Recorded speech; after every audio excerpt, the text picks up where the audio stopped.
कहते हैं घर की मालकिन और मांगते हैं हर महीने हिसाब। सुबह के 8:30 बज रहे थे। मुकेश दफ्तर के लिए निकलने वाले थे, तभी नीता बोली, सुनिए ना, मुझे थोड़े से पैसे दे दीजिए। आपने जो पैसे दिए थे वो सारे पैसे खत्म हो गए हैं। प्रीति के स्कूल में ग्रैंड पेरेंट्स डे का फंक्शन है और उसे गुलाबी फ्रॉक की ज़रूरत है। उसके पास उस रंग के कपड़े हैं ही नहीं, मुझे लाने पड़ेंगे। नीता अपने पति मुकेश से बोल रही थी। मुकेश बोले, नीता, मैंने तुम्हें 15,000 दिए थे, महीना खत्म भी नहीं हुआ है और वो सारे पैसे खत्म हो गए। मैंने तुम्हें कितनी बार कहा है कि पूरा हिसाब एक डायरी में लिखा करो, उससे पता चलता है कि कितना खर्च कर रही हो, पर तुमने आज तक मुझे कभी कोई हिसाब नहीं दिखाया। नीता बोली, आप कैसी बात करते हैं? आपको पता है मैं साड़ी, कपड़े और गहने जो भी लेती हूँ आपके साथ जाकर लेती हूँ, और घर में कितने खर्चे होते हैं। सब्जियों और फलों का दाम कितना बढ़ गया है, आपको अंदाज़ा भी है। मुकेश बोले, तुम तो ऐसे बोल रही हो जैसे पहले हम लोग सब्जी और फल खाते ही नहीं थे। पहले तो इतना खर्चा नहीं होता था, हर महीने कुछ न कुछ पैसे तुम्हारे पास बचे जाते थे। अब ऐसा क्या करती हो कि सारे पैसे खर्च हो जाते हैं? नीता बोली, पहले आपके बच्चे छोटे थे, अब वो बड़े हो रहे हैं तो खर्चा भी उससे अनुसार बढ़ता जा रहा है। पहले महंगाई भी कितनी नहीं थी जितनी अब के समय बढ़ गई है। आप तो दफ्तर में रहते हैं, बाजार का भाव आपको कैसे पता चलेगा?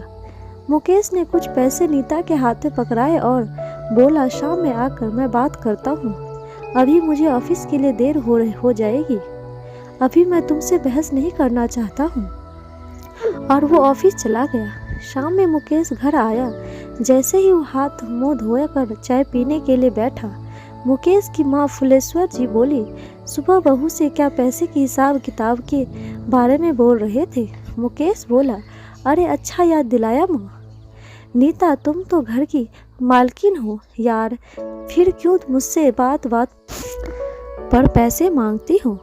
महीने भर का पैसा मैं दे देता हूँ, तुम्हें फिर क्या दिक्कत हो जाती है?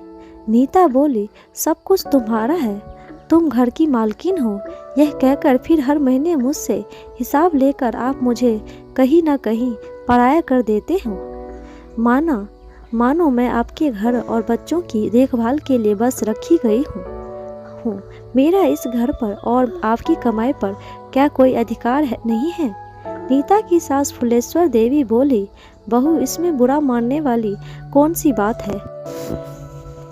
हमें भी हमारे समय में इस महीने खर्च के लिए पैसे दिए जाते थे और हम का पूरा हिसाब रखते थे। तुम तो छोटी छोटी बातों पर मुंह फुलाकर बैठ जाती हो। अब जो कमाता है उसे पैसों का दर्द तो होता ही है।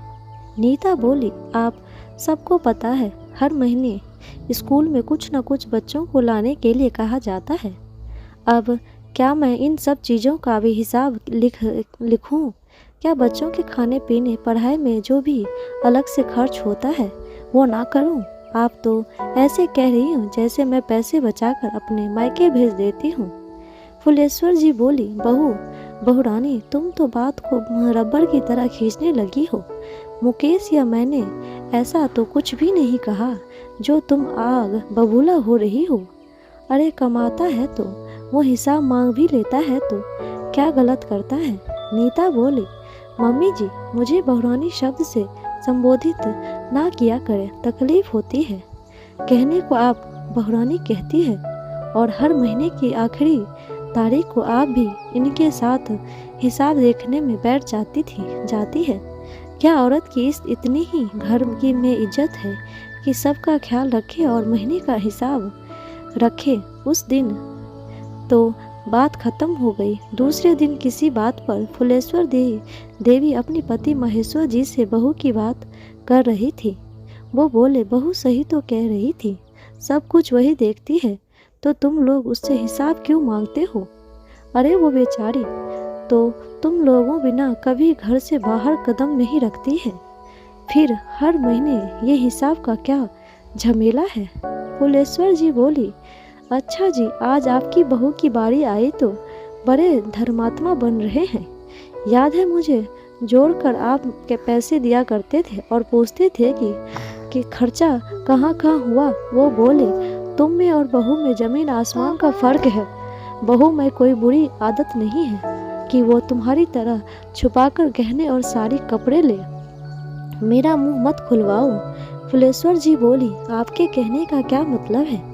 वो बोले, जब मैं तुम्हें जायदाद पैसे देने से इनकार करता था तो तुम हिसाब में हेरा फेरी करती थी। अपनी पुरानी बातों को क्यों बच्चों के सामने लाना चाहती हो? अगर बेटे को अच्छी बात नहीं सिखा सकती हो तो कम से कम गलत बात में उसका साथ तो मत दो। मुकेश वहीं बैठा था। वो बोला, पापा आप कहाँ की बात कहाँ ले जा रहे हैं? बात यही हमारी और नीता की चल रही थी। आप माँ से बेकार में नाराज हो रहे हैं। पिता बोले, बेटा मानता हूँ तुम बहुत मेहनत करके कमाते हो। पत्नी की मेहनत तुमसे कोई कम नहीं होती है। तुम 8 घंटे काम करते हो, परंतु वो जितनी देर सोती है उतनी ही देर अपना दिमाग घर गृहस्थी के चक्कर में चलाती रहती है। समझ लो वो 24 घंटे काम करती है। उसके बाद इस तरह हिसाब मांगना ये तो गलत बात हुई। नीता बोली, रहने दीजिए पापा जी, आपके समझाने के बाद भी इन्हें समझ में नहीं आएगा।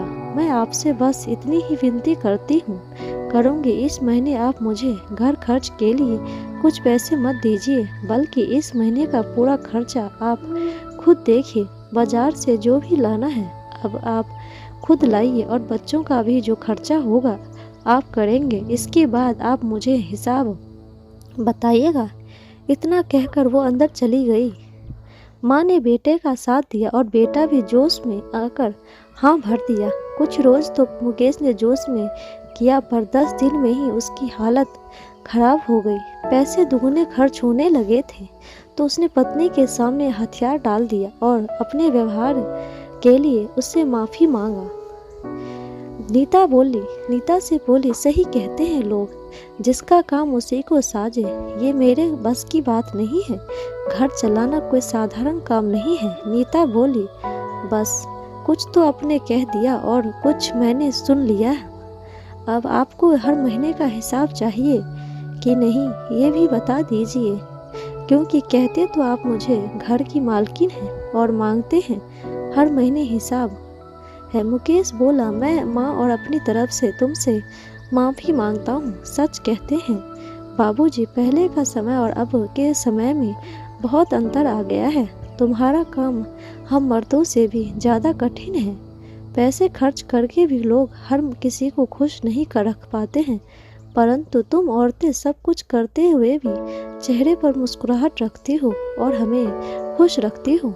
आज की रानी को मेरा प्रणाम है। बस माफ़ी की उम्मीद लगा सकता हूँ। नीता हंसकर बोली, तथास्तु। बगल में खड़ी उसकी सास अपने चेहरे पर झूठी हंसी दिखा रही थी और सब खिलखिलाकर हंस रहे थे। दोस्तों, कई बार पुरुष मस्ती मजाक या पत्नी की तारीफ में कहते हैं, तुम घर की मालकिन हो, तुम ही तो सर्वे सर्वा हो। वहीं कई घरों में पति पत्नी अपनी पत्नियों से हर महीने खर्चा में हिसाब देखने के लिए कहते हैं। कहीं न कहीं यह शक तरफ इशारा करता है जो पत्नी की ईमानदारी पर उंगली उठाता है, जो कि सरासर गलत है। हिसाब रखना कोई बुरी बात नहीं है और हम पत्नियों फिजूल खर्ची नहीं करती है। दोस्तों, कैसी लगी आपको कहानी? कमेंट बॉक्स में ज़रूर बताइएगा। लाइक शेयर सब्सक्राइब जरूर कीजिएगा। धन्यवाद।